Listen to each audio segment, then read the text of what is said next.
हम कर रहे हैं 11th होम साइंस का 3rd चैप्टर भोजन पोषण स्वास्थ्य और स्वस्थता। पिछले वीडियो में हमने बात की थी 5 फूड ग्रुप्स की, 5 खाद्य वर्गों की, और हमने बात की थी हमारे आहार मार्गदर्शक पिरामिड की, हमारे फूड पिरामिड की, और हमने ये जाना कि इनका प्रयोग करके हम शाकाहारी आहार की योजना कैसे बना सकते हैं। आज के वीडियो में हम बात करेंगे किशोरा अवस्था में आहार संबंधी आदतें, आहार संबंधी व्यवहार और आहार संबंधी पैटर्न क्या होता है, उसे समझना क्यों जरूरी है। तो आइए शुरू करते हैं हमारा चैप्टर। किशोर के स्वास्थ्य और गुणवत्ता के लिए स्वास्थ्यवर्धक भोजन खाना बहुत महत्वपूर्ण है। देखिए, किशोरा अवस्था को हम क्या कहते हैं? तूफान और तनाव की अवस्था, क्योंकि इस वक्त बहुत सारे शरीर में परिवर्तन हो रहे होते हैं। शारीरिक परिवर्तन, मानसिक परिवर्तन, सामाजिक परिवर्तन, संवेगात्मक परिवर्तन। तो जब इतने सारे परिवर्तन हो रहे होते हैं उस वक्त हमारी जो पोषणिक आवश्यकताएं हैं वो भी बढ़ जाती हैं। इसलिए बहुत ज़रूरी होता है कि हमारी जो हेल्थ है वो सही बनी रहे। उसके लिए हमें पौष्टिक भोजन यानी कि हमें संतुलित आहार लेना बहुत ज़रूरी हो जाता है।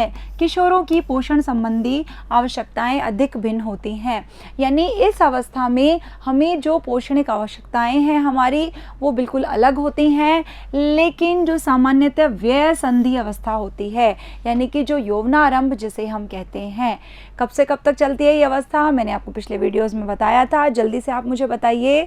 लड़कियों में चलती है 11 से 13 और लड़कों में कब से कब तक चलती है? 13 से 15। तो जब ये व्यय संधि अवस्था होती है, इस दौरान हमारी जो शारीरिक वृद्धि है वो तीव्र हो जाती है, परिवर्तन बहुत अधिक आने लग जाते हैं, है ना। तो इस वजह से हमारी पोषणिक आवश्यकताएं बढ़ जाती हैं, यानी सामान्यतः जितने पोषक तत्व चाहिए होते हैं उससे अधिक मात्रा में हमारे शरीर को रिक्वायरमेंट होती है। समग्र भावनात्मक और शारीरिक स्वास्थ्य सुनिश्चित करने के लिए पर्याप्त पोषण महत्वपूर्ण है। देखिए, हमारी चाहे फिजिकल हेल्थ हो या हमारी इमोशनल हेल्थ हो, यानी कि भावनात्मक और शारीरिक दोनों ही स्वास्थ्य किस पे डिपेंड करते हैं? हमारे पोषण पे। जिस तरह का हम पोषण लेते हैं उसी तरह की हमारी हेल्थ होती है। फिर चाहे हमारी इमोशनल हेल्थ हो, मेंटल हेल्थ हो, फिजिकल हेल्थ हो या सोशल हेल्थ हो, सारी की सारी हमारे भोजन पे और हमारे पोषण पर डिपेंड करती हैं। खान पान संबंधी अच्छी आदतों से भविष्य में मोटापा, हृदय संबंधी रोग, कैंसर और मधुमेह जैसे चिरकालिक रोगों से बचा जाता है। चिरकालिक यानी कि जो बहुत लंबे समय तक चलते हैं, जिनसे हम जल्दी से आसानी से छुटकारा नहीं पा सकते हैं। और अगर हमारी खान पान संबंधी आदतें अच्छी हैं तो, यानी कि किशोरावस्था में हमारी जो फूड हैबिट्स हैं वो हमारे भविष्य में होने वाले रोगों से हमें बचा सकती है। कैसे? देखिए, मोटापा आ जाता है हमें कब? अगर हम अत्यधिक वसा का सेवन करते हैं, जंक फूड ज़्यादा लेते हैं, फास्ट फूड ज़्यादा लेते हैं, तो हम मोटापे के शिकार हो जाते हैं, है ना। और अगर हम मोटापे के शिकार हो जाते हैं तो बहुत सारी बीमारियां तो वैसे ही चली आती हैं बिना किसी इन्विटेशन के, क्योंकि मोटापा बहुत सारी बीमारियां अपने साथ लेकर आता है। हृदय संबंधी रोग, देखिए, हम इस अवस्था में यानी कि किशोरावस्था में अगर अधिक वसा का सेवन कर रहे हैं, अधिक कोलेस्ट्रॉल ले रहे हैं या कुछ पोषक तत्व बहुत कम ले रहे हैं, तो हमारे शरीर में जो हार्ट रिलेटेड डिजीज़ हैं, हृदय संबंधी रोग होने की संभावना बहुत अधिक बढ़ जाती हैं। वो चाहे किशोरावस्था में नहीं हो, लेकिन हमारी किशोरावस्था की फूड हैबिट्स आगे चलकर अपना परिणाम देती हैं, यानी कि आगे चलकर हार्ट अटैक का खतरा बढ़ जाता है। हमारे ब्लड प्रेशर से संबंधित बहुत सारी बीमारियां हमें घेर लेती हैं।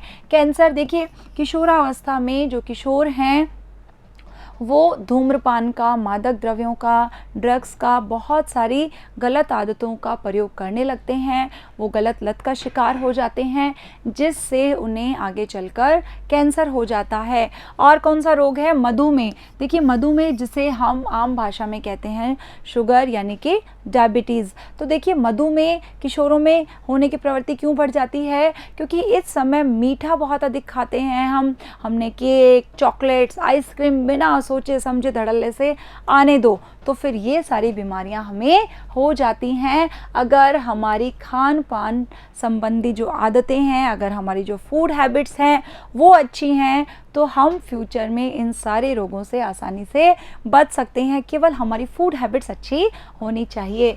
पोषक तत्व अंतर्ग्रहण संबंधी अध्ययनों से पता चलता है कि किशोरों में निर्धारित मात्रा से कम मात्रा में विटामिन ए, थायमिन, लोह तत्व और कैल्शियम लेने की संभावना रहती है। देखिए, समय समय पर कुछ अध्ययन होते रहते हैं, उनमें से कुछ अध्ययन पोषक तत्व अंतर्ग्रहण से संबंध होते हैं।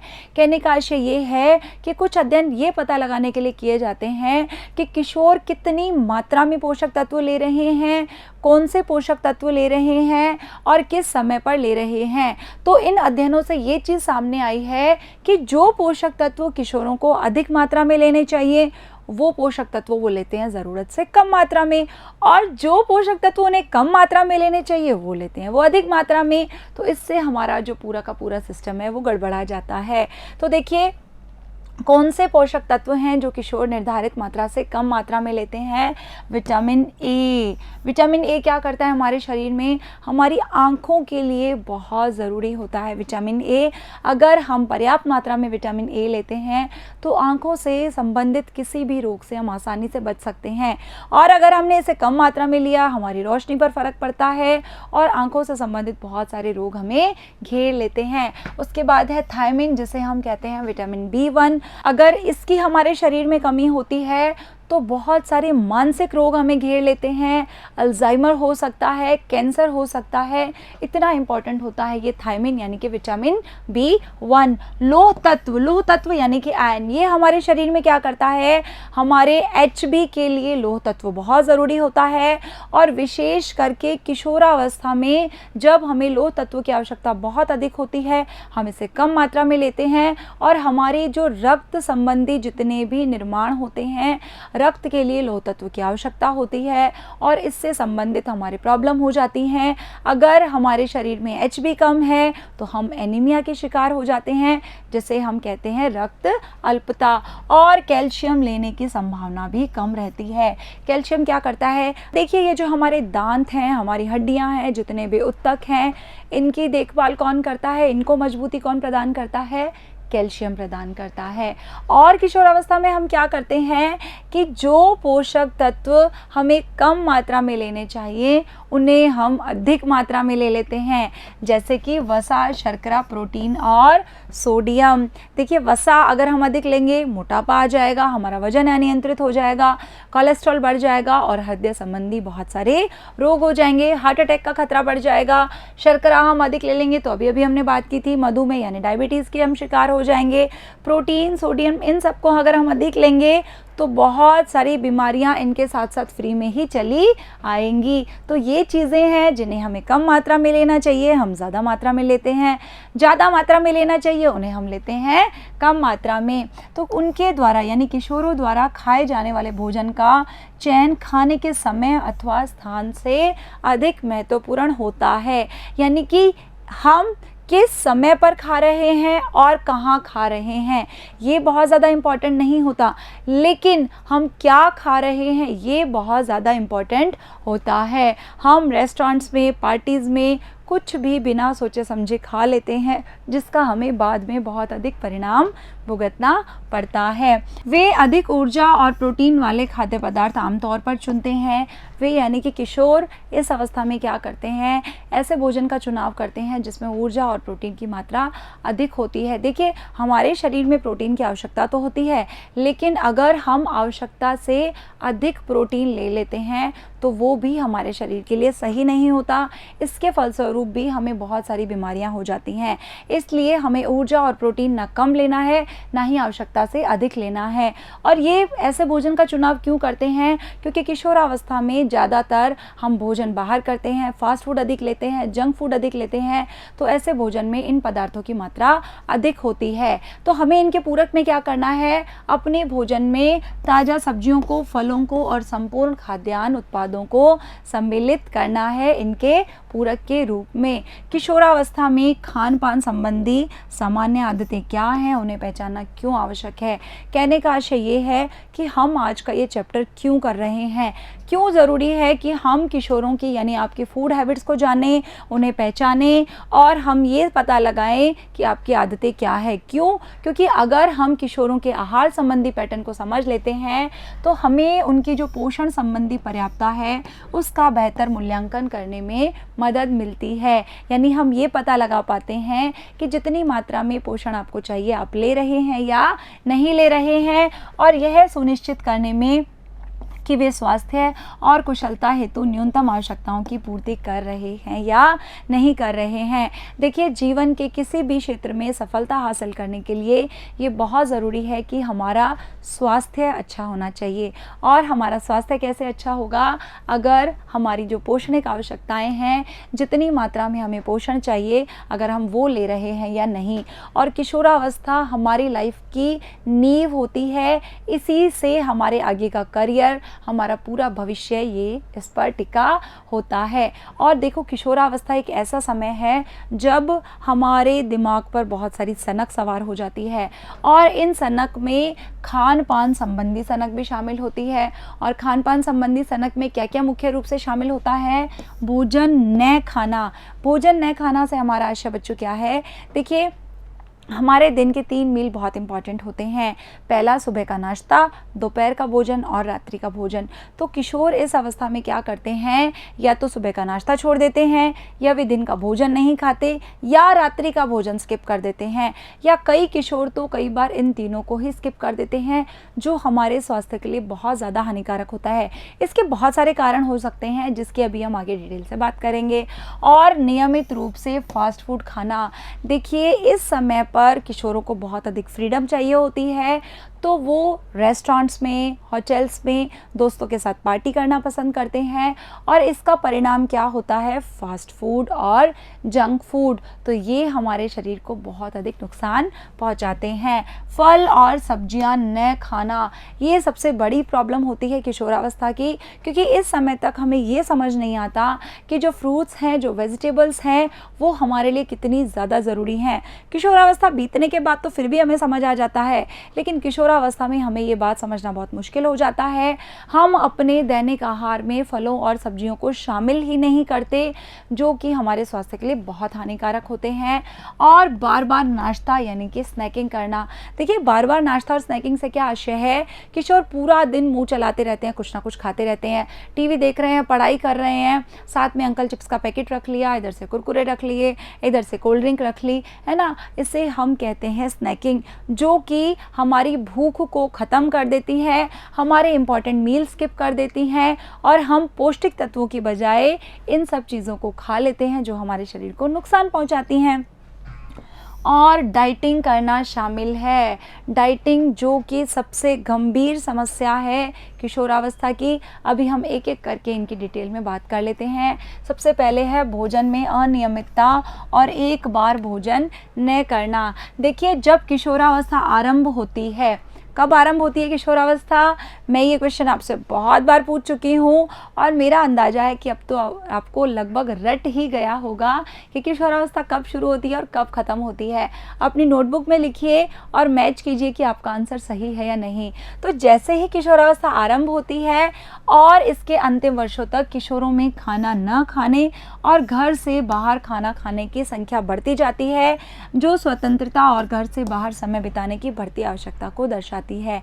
देखिए, इस समय पर हम अपना बहुत ज़्यादा टाइम घर से बाहर बिताते हैं, चाहे स्कूल के लिए, चाहे कोचिंग के लिए, ट्यूशन्स के लिए, दोस्तों के साथ पार्टीज़ में हमें फ्रीडम बहुत चाहिए होती है, हमारा अधिकतर टाइम बाहर निकलता है। तो इसके कारण हम अपना दिन का कोई ना कोई भोजन स्किप कर देते हैं। हम मुख्य भोजन जो होता है हमारा नाश्ता, हम लगभग उसे ही स्किप कर देते हैं। देखिए, जो हमारा ब्रेकफास्ट है, नाश्ता है, that is most important meal of our day. क्यों? क्योंकि ये हमें पूरा दिन एनर्जी देता है, पूरा दिन ऊर्जा देता है, और हमें काम करने के लिए स्फूर्ति देता है। हम क्या करते हैं किशोरावस्था में?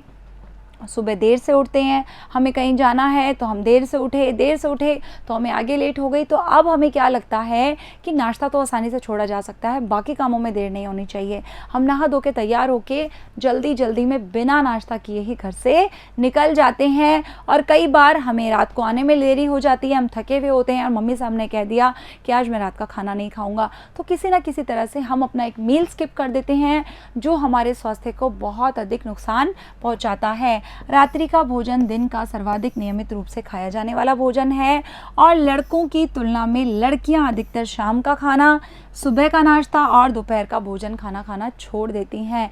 क्यों? क्योंकि इस अवस्था में लड़कियां एक गलतफहमी की शिकार होती हैं कि अगर दिन में हम एक समय का भोजन छोड़ देंगे तो हमारा वजन नियंत्रित रहेगा, हम मोटापे के शिकार नहीं होंगे या हम बिल्कुल पतले रहेंगे, जबकि ये उनकी गलतफहमी है। अगर हम दिन का एक मील स्किप करते हैं तो ये हमारे स्वास्थ्य पर बहुत अधिक बुरा प्रभाव डालता है। सीमित संसाधनों वाले कई घरों में संसाधन क्या होते हैं बच्चों, इसकी बात आगे के चैप्टर्स में हम डिटेल से करेंगे। अभी आप केवल इतना समझ लीजिए कि जिन घरों में धन की कमी है या पर्याप्त पैसे नहीं हैं भोजन के लिए, कपड़ों के लिए, उन घरों में किशोरों को पर्याप्त संख्या अथवा मात्रा में भोजन भी नहीं मिलता, जिससे उनके भीतर पोषक तत्वों की कमी हो जाती है। बहुत सारे गरीब परिवार ऐसे होते हैं जहां किशोर खाना तो चाहते हैं, लेकिन धन के और संसाधनों के अभाव में वो संपूर्ण मात्रा में पोषक तत्व ग्रहण नहीं कर पाते और उनके शरीर में पोषक तत्वों की कमी हो जाती है। जन समुदाय के अन्य किसी आयु वर्ग की तुलना में किशोरों और 25 वर्ष की आयु से कम युवाओं द्वारा अक्सर नाश्ते की उपेक्षा की जाती है और नाश्ता नहीं खाया जाता है। देखिए, जितने भी आयु वर्ग होते हैं, जितनी भी अवस्थाएं होती हैं, फिर चाहे वो किशोरावस्था है, बाल्यावस्था है, वयस्कावस्था है, वृद्धावस्था है, कोई भी अवस्था है, उसमें जो किशोरावस्था है और किशोरावस्था के बाद जो 25 वर्ष से कम आयु के बच्चे हैं, वो क्या करते हैं, अक्सर नाश्ते की उपेक्षा कर देते हैं और नाश्ता नहीं खाते हैं। और मैंने आपको अभी भी बताया था, हमारा सबसे इम्पॉर्टेंट मील क्या होता है, नाश्ता होता है। और अगर वो नाश्ता छोड़ देते हैं तो उनके बाकी पूरे दिन पर भी इसका बहुत बुरा प्रभाव पड़ता है। लड़कियां लड़कों की अपेक्षा ज़्यादातर नाश्ता नहीं लेती हैं। उसका एक संभावित कारण क्या है? पतला होने की कोशिश करना और बार बार डाइटिंग करने के प्रयास करना। लड़कियों को लगता है कि अगर हम सुबह थोड़ी देर खाली पेट रहेंगे, भूखे रहेंगे, नाश्ता नहीं करेंगे तो हम पतले हो जाएंगे और हम मॉडल्स की तरह दिखेंगे। उनके ऊपर एक सनक सवार होती है किशोरावस्था में और वो जानबूझकर नाश्ते को स्किप कर देती हैं। बहुत से किशोर लड़कियां ये मानती हैं कि वो नाश्ता अथवा दोपहर का भोजन नहीं खाएंगी तो वो अपना वजन नियंत्रित कर सकती हैं, जबकि ये केवल और केवल उनकी गलतफहमी है।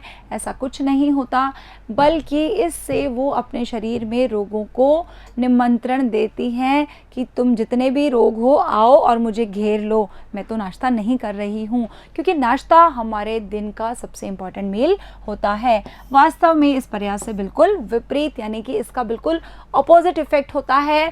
पतला होने की बजाय लड़कियां मोटी हो जाती हैं। क्यों मोटी हो जाती हैं? देखिए, जब हम नाश्ता नहीं करते, हम भूखे पेट रहते हैं, हमें लगता है हम कैलोरी सेव कर रहे हैं, लेकिन दिन तक यानी दोपहर के भोजन तक हमें इतनी ज़्यादा भूख लग जाती है कि जो बचाई हुई कैलोरी है उसकी क्षतिपूर्ति के लिए हम और अधिक कैलोरी ग्रहण कर लेते हैं। और कैलोरीज हम ज़्यादा ग्रहण कर लेते हैं आवश्यकता के अधिक एक साथ ही दोपहर के भोजन में, तो हमारा वजन कम होने की बजाय बल्कि बढ़ जाता है। वस्तुतः नाश्ता नहीं खाने से हमारा जो चयापचय है यानी कि मेटाबॉलिज्म हमारा धीमा हो जाता है और इसके परिणाम स्वरूप वजन बढ़ता है और कार्य करने की क्षमता में कमी आ जाती है। देखिए, चयापचय यानी मेटाबॉलिज्म क्या होता है? हम कोई भी भोजन जो खाते हैं उसके बाद कुछ रासायनिक क्रियाएं होती हैं हमारे शरीर में जो उसे ऊर्जा में, एनर्जी में बदलती हैं और हमारे शरीर के बहुत सारे कार्य संपन्न होते हैं। तो अगर हम नाश्ता नहीं खाते तो हमारा मेटाबॉलिज्म, चयापचय की क्रिया होती है वो धीमी हो जाती है, और जब हमारा मेटाबॉलिज्म धीमा होता है तो हमारे शरीर में बहुत सारी समस्याएं उत्पन्न हो जाती हैं। उसके बाद है स्व अल्पाहार यानी कि स्नैकिंग, देखिए अभी अभी मैंने आपको थोड़ी देर पहले बताया था कि इस अवस्था में हम पूरा दिन कुछ ना कुछ थोड़ा थोड़ा खाते रहते हैं, चबाते रहते हैं, जिसे हम कहते हैं स्नैकिंग। लेकिन स्नैकिंग भी हेल्दी हो सकती है अगर हम हेल्दी ऑप्शंस चूज़ कर रहे हैं, बजाय कि चिप्स के, बजाय फ्राइड फूड के, बजाय जंक फूड के, फास्ट फूड के, सॉफ्ट ड्रिंक्स के, एनर्जी ड्रिंक्स के। अगर हम अच्छी स्नैकिंग चूज़ कर रहे हैं तो स्व अल्पाहार स्नैकिंग किशोरों के लिए शायद जीने का तरीका है और ज़रूरी नहीं है कि ये ख़राब हो। देखिए हम अच्छे अच्छे ऑप्शंस कैसे चूज़ कर सकते हैं। हमें हर वक्त कुछ ना कुछ का आदत है खाने की, या हमें हर थोड़ी देर बाद भूख लग रही है, तो हम भुने हुए चने अपने पास रख सकते हैं जो कि बहुत हेल्दी है। हमारी भूख भी शांत हो जाती है और हमें स्नैकिंग की स्नैकिंग भी हो जाती है। या हम अपने पास कुछ स्प्राउट्स रख सकते हैं, अंकुरित कोई भी मूंग है, मोठ है, किसी भी तरह की अंकुरित चाट हम बना सकते हैं, उसका प्रयोग कर सकते हैं। या हम अपने स्नैकिंग में मूंगफली को शामिल कर सकते हैं। मूंगफली हमें पौष्टिक तत्व भी देती है और हमारी स्नैकिंग भी हो जाती है।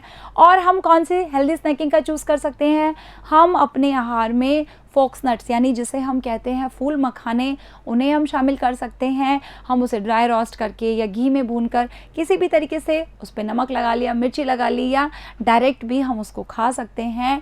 तो ये हमारे लिए इंटरेस्टिंग भी है और पौष्टिक भी है।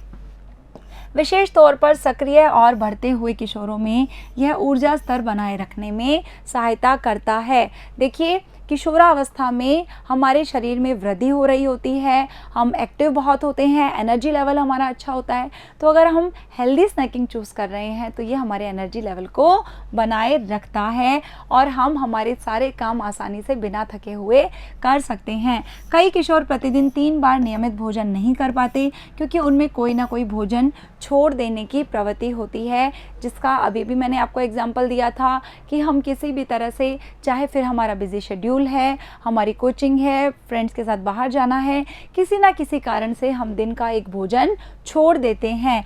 इसलिए वास्तव में स्नैकिंग अनिवार्य पोषक तत्वों के पर्याप्त अंतर्ग्रहण को सुनिश्चित रखने के लिए लाभकारी है। और ये लाभकारी कब होगी, जब हम हेल्दी स्नैक्स का चुनाव करेंगे, हम स्नैकिंग में हेल्दी ऑप्शंस का चूज़ करेंगे। हम फ्रेंच फ्राइज़ या फ्राइड चिप्स या uncle chips, Kurkure, soft drinks, इनके ज़रिए हम अच्छे स्वास्थ्य को प्राप्त नहीं कर सकते। फिर भी केवल स्व अल्पाहारी पर जीवित रहना स्वास्थ्य के लिए हानिकारक है। लेकिन बच्चों एक चीज़ और ध्यान में रखनी है हमें, हम ये सोचें कि हमारे दिन के 3 भोजन के बजाय हम केवल और केवल हेल्दी स्नैकिंग ले रहे हैं तो हम स्वास्थ्य कर रहेंगे, ऐसा बिल्कुल नहीं है। हेल्दी स्नैक्स के साथ साथ हमें दिन के तीनों भोजन लेना बहुत ज़रूरी होता है, नाश्ता, दिन का भोजन और रात का भोजन। अब हम बात कर रहे हैं फास्ट फूड की, जंक फूड की, जो लगभग आप सबका फेवरेट होता है। देखिए मैं आपको ये नहीं कह रही कि आपको फास्ट फूड कभी खाना ही नहीं है। अगर हम सोच समझकर हेल्दी ऑप्शंस का चूज़ करके फास्ट फूड खाते हैं तो वो हमारे शरीर को बहुत अधिक नुकसान नहीं पहुंचाते हैं। किशोरों में विशेषकर शहरी क्षेत्रों में फास्ट फूड खाने की अधिक प्रवृत्ति होती है। ये बिल्कुल सही बात है। जो ग्रामीण क्षेत्र होते हैं उनकी बजाय जो शहरी क्षेत्र के किशोर होते हैं उनमें फास्ट फूड खाने की प्रवृत्ति अधिक होती है। क्यों? क्योंकि शहरों में रेस्टोरेंट्स बहुत ज़्यादा होते हैं, ऑप्शंस इजीली अवेलेबल होते हैं, पार्टीज़ बहुत ज़्यादा होती हैं। जो किशोर हैं उनके जो ग्रुप्स हैं वो बाहर पार्टी करते हैं। पार्टी के लिए, किसी भी माहौल के लिए, इतना ही नहीं किसी दुख भरी खबर के लिए, किसी भी शौक के लिए, किसी भी सेलिब्रेशन के लिए किशोरों को जो सबसे पहले चीज़ याद आती है शहरी क्षेत्रों में वो क्या होता है? फास्ट फूड यानी कि जंक फूड, क्योंकि यह इजीली अवेलेबल होता है शहरी क्षेत्रों में। और प्रारूपिक रूप से एक सामाजिक मसला है और उनका यह मानना है कि यह आजकल का फैशन है। आजकल किशोर फैशन के चलते भी फास्ट फूड को ग्रहण करते हैं। देखिए बहुत सारे किशोर ऐसे होते हैं जिनका बाहर का भोजन खाने का मन नहीं होता या उन्हें फ़ास्ट फूड बहुत ज़्यादा पसंद नहीं होता, लेकिन केवल इसी दबाव में कि मैं अपने फ्रेंड सर्किल में शामिल नहीं हो पाऊँगा या मेरे फ्रेंड्स मुझे पार्टीज़ में इंक्लूड नहीं करेंगे अगर मैं फ़ास्ट फूड नहीं खाऊँगा, या बाकी सब मेरे बारे में क्या सोचेंगे। तो इन सब के चलते भी, इन सब दबाव के कारण भी जो किशोर हैं वो फ़ास्ट फूड और जंक फूड का प्रयोग करने लग जाते हैं। अक्सर फ़ास्ट फूड में वसा और कैलोरी की मात्रा बहुत अधिक होती है और फास्ट फूड रेस्टोरेंट में भी खाना खाने के संबंध में हमें बेहतर विकल्प चुनने चाहिए, यानी हम ऐसे विकल्प चूज़ कर सकते हैं जिनमें वसा कम हो, कैलोरी कम हो। देखिए, ज़रूरी नहीं है कि रेस्टोरेंट्स में हम अनहेल्दी फूड को ही ऑर्डर करें, हम अपने अच्छे ऑप्शंस भी चूज़ कर सकते हैं रेस्टोरेंट्स और होटल्स में भी। फॉर एग्ज़ाम्पल, हमने सैलड ऑर्डर कर दिया, या हमने मूंग दाल का चिला ऑर्डर कर दिया, पनीर चिला ऑर्डर कर दिया, हमने स्प्राउट्स ऑर्डर कर दिए। ऐसे बहुत सारे हेल्दी ऑप्शंस होते हैं जिन्हें हम रेस्टोरेंट्स में और होटल में ऑर्डर कर सकते हैं। हमने कोल्ड ड्रिंक की बजाय, एनर्जी ड्रिंक की बजाय हमने मिल्क शेक ऑर्डर कर दिया, है ना। तो ये छोटे छोटे ऑप्शंस होते हैं जो हमें रेस्टोरेंट्स में, बाहर पार्टीज़ में, होटल्स में भी हेल्दी बनाए रख सकते हैं। अब हम बात कर रहे हैं डाइटिंग की, जो कि एक बहुत गंभीर समस्या है किशोरावस्था में। सुनने में ऐसे लग रहा है कि ये कोई समस्या नहीं है, लेकिन इसके बहुत ज़्यादा दुष्प्रभाव हमारी हेल्थ पर सामने आते हैं। किशोरों में मोटापा एक गंभीर समस्या बनता जा रहा है। देखिए, ये मोटापा क्यों गंभीर समस्या बनता जा रहा है? हमारी फूड हैबिट्स के कारण। नाश्ता छोड़ दिया, दिन का भोजन खा रहे हैं डायरेक्ट, तो कैलोरीज ज़्यादा हम ले रहे हैं, तो हम मोटापे के शिकार हो जाएंगे। बैठे बैठे खा रहे हैं, एक्टिविटी बिल्कुल ज़ीरो है, हमारी फिजिकल एक्टिविटी, एक्सरसाइज नहीं कर रहे, या हम किसी भी तरह का योगा नहीं कर रहे, शारीरिक हमारा जो क्रिया है वो बिल्कुल कम है, तो हम मोटापे के शिकार हो जाते हैं। और संपूर्ण जन समुदाय में शरीर का आदर्श वजन बनाए रखने के लिए हस्तक्षेप किए जाने की आवश्यकता है। यानी कि किशोरावस्था में हमें इंटरफेरेंस बहुत ज़रूरी होता है कि हम अपने शरीर का आदर्श वजन बनाए रखें, वेट को मेंटेन करें। और हम कैसे मेंटेन कर सकते हैं? डाइटिंग करके नहीं, बल्कि हमारी फिजिकल एक्टिविटीज़ अच्छी होनी चाहिए, एक्सरसाइज हम अपने रूटीन में शामिल करें, योगा को शामिल करें, और भी बहुत सारे तरीके हैं डाइटिंग के अलावा जिनसे हम हमारे बॉडी वेट को मेंटेन करके रख सकते हैं। और अगर ऐसा नहीं किया जाता तो 80% लोग वयस्क होने पर सामान्य से अधिक मोटे होते हैं। यानी कि 80% जो किशोर हैं, जब वो वयस्क हो जाते हैं तो अपनी गलत फूड हैबिट्स के चलते मोटापे के शिकार हो जाते हैं, उनका वजन अनियंत्रित हो जाता है। और जब मोटापा आ गया तो डायबिटीज़, हाई ब्लड प्रेशर, यानी जिसे हम कहते हैं उच्च रक्तचाप, उच्च कोलेस्ट्रॉल और स्लीप एपनिया सहित कई चिकित्सा संबंधी समस्याएं हो जाती हैं। बच्चों, ये स्लीप एपनिया क्या होता है? स्लीप एपनिया देखिए क्या होता है, जब हम सोते हुए सांस से संबंधित प्रॉब्लम से गिर जाते हैं, यानी या तो हमारी सांस अचानक रुक जाती है, धीरे हो जाती है, कभी अचानक तेज हो जाती है, जोर जोर से हम सोते हुए नाक से और मुंह से आवाज़ कर रहे हैं, इसे हम कहते हैं स्लीप एपनिया। और ये सारी की सारी बीमारियां हमारी गलत फूड हैबिट्स के कारण, हमारे अनियंत्रित वजन के कारण और मोटापे के कारण आती हैं। फिर भी सामान्य वजन वाले किशोर अक्सर इसलिए डाइटिंग करते हैं क्योंकि उनकी ये धारणा होती है कि पतला होना फैशन में है। देखिए, किशोरावस्था में एक गंभीर समस्या और क्या आती है कि बहुत सारे किशोरों का वजन बिल्कुल नियंत्रित होता है, वो पतले होते हैं, लेकिन केवल और केवल मीडिया के प्रभाव के कारण, फैशन के प्रभाव के कारण उन्हें लगता है कि हमें पतला होना है, मुझे इस मॉडल के जैसा बनना है, मुझे इस एक्ट्रेस के जैसा बनना है, या मुझे मेरी उस फ्रेंड के जैसा या उस मैम के जैसा बनना है। और इस फैशन के चलते वो पतला होने की जो सनक है वो उनके ऊपर सवार हो जाती है। मीडिया से लड़कियों को पतला होने, सुंदर शरीर की धारणाओं और शरीर का वजन कम करने के संबंध में बहुत जानकारियाँ मिलती रहती हैं। देखिए, किशोरावस्था में हम मीडिया से बहुत ज़्यादा प्रभावित होते हैं और हमें बहुत सारे ऐसे प्लेटफॉर्म है जैसे यूट्यूब है, गूगल है, फेसबुक है, इंस्टाग्राम है, इनसे हमें बहुत सारी जानकारियाँ मिलती रहती हैं कि हमें पतला कैसे होना है, डाइटिंग कैसे करनी है। हम बिना सोचे समझे इन जानकारियों को ग्रहण करते हैं, उन्हें अपनाना शुरू करते हैं और हम स्वस्थ होने की बजाय, वजन कम करने की बजाय, पतला होने की बजाय हम बीमार हो जाते हैं। ऐसे समाज के संदर्भ में जो केवल शारीरिक सुंदरता को अधिक महत्व देता है, ये छवि किशोरों को मिश्रित संदेश देती है, जिसके परिणाम स्वरूप वजन करने के हानिकारक और अनावश्यक प्रयास किए जाते हैं। देखिए, आज जो मीडिया है वो सुंदरता को अधिक महत्व देती है, तो क्या होता है, इसको महत्व देने के कारण किशोरों के दिमाग पर एक गलत छवि आती है, जिसके कारण वो कुछ हानिकारक प्रयास करते हैं खुद को पतला करने के लिए और अपने वजन को नियंत्रित करने के लिए। विशेषज्ञों की निगरानी में न की गई डाइटिंग के परिणाम हानिकारक हो सकते हैं। देखिए, अगर हम डाइटिंग करना भी चाहते हैं, अपने वज़न को कम भी करना चाहते हैं, पतला होना भी चाहते हैं, तो उसका एक तरीका ये है कि हम बिना सोचे समझे ये प्रयास ना करें, बल्कि जो विशेषज्ञ हैं, जो डाइटिशियंस हैं, जो एक्सपर्ट हैं, उनसे डाइट चार्ट बनवाकर उनकी निगरानी में हम कुछ प्रयास करें तो हम अपने वज़न को नियंत्रित कर सकते हैं, अपने वज़न को कम कर सकते हैं। लेकिन जब हम कुछ हानिकारक प्रयास करते हैं तो उसमें हमारी खान पान संबंधी विसंगतियाँ भी शामिल होती हैं। कौन कौन सी हैं ये खान पान संबंधी विसंगतियाँ, इसकी बात करेंगे हमारे अगले वीडियोज़ में, हम डिटेल से बात करेंगे। डाइटिंग के कुछ लक्षण हैं। देखिए, आप में से कुछ बच्चों को ऐसे लगता है कि हम डाइटिंग नहीं करते हैं, तो देख लेते हैं कि आप डाइटिंग करते हैं या नहीं, क्योंकि डाइटिंग के अर्थ केवल ये नहीं है कि हम भोजन खाना छोड़ रहे हैं। इसके कुछ लक्षण क्या है कि भोजन को बिल्कुल ही छोड़ देना या थोड़ा थोड़ा करके खाना। किशोरों को लगता है कि हम भरपेट खाएंगे तो मोटे हो जाएंगे, थोड़ा सा भी खा लेते हैं, थोड़ा बाद में खा लेंगे, फिर थोड़ा थोड़ा, तो वो थोड़ा थोड़ा करके पूरा दिन खाते रहते हैं, जिससे उन्हें ये लगता है कि हमारा वजन नियंत्रित रहेगा और हम मोटापे के शिकार नहीं होंगे। और डाइटिंग में क्या होता है, उपवास करना। देखिए, उपवास करना, कई किशोर फास्ट यानी उपवास इसलिए नहीं रखते हैं कि उनका जो संबंध है कुछ धार्मिक मान्यताओं से है। वो फास्ट इसलिए रखते हैं, उपवास इसलिए रखते हैं, उन्हें ऐसा लगता है कि इसी बहाने मेरा वज़न कम हो जाएगा, जबकि ये सही आदत नहीं है वज़न कम करने की। और विरेचक दवाओं और डाइट पिल्स का प्रयोग करना। विरेचक दवाएं क्या होती हैं बच्चों? Diet pills. देखिए, यहाँ हम बात कर रहे हैं डाइट पिल्स, ऐसी दवाइयाँ जिससे हम अपनी भूख को शांत कर लेते हैं। यानी कुछ दवाइयाँ ऐसी होती हैं जिनको लेने से हमें भूख कम लगती है, फलस्वरूप हम भोजन नहीं खाते, लेकिन हमें ये नहीं पता कि इन डाइट पिल्स का बहुत ज़्यादा खतरनाक परिणाम सामने आता है।